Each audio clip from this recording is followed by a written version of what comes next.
na o dark na? Nakakaiyak. Nakakaiyak sa, syempre, yung pinaghirapan ko rin naman yun sa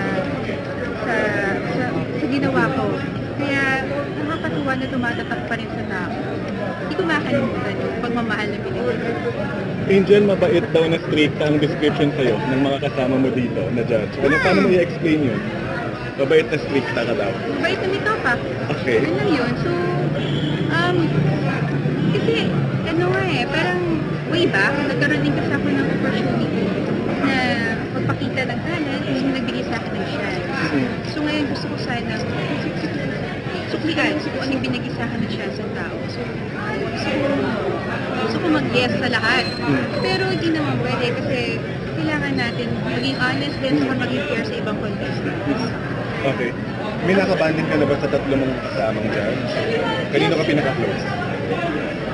Ang hirap naman magsabi kung sinong pinaka-close, di ba? But si Kuya Binay kasi nakatrabaho na dati. Si Vice Showtime, Sir FMG, hindi ko lang talaga siya unang nakita. Pero napaka-close.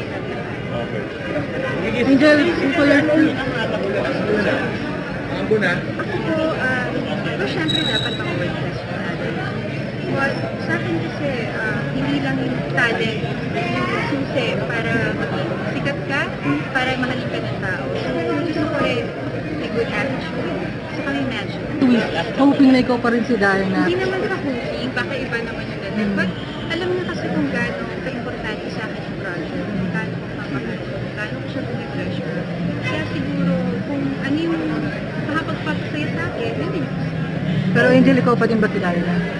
Nag-interview na po ako. Wala naman pag-asa na. Sensya na po. Hindi ko alam, pero... Okay, thank you guys. Thank you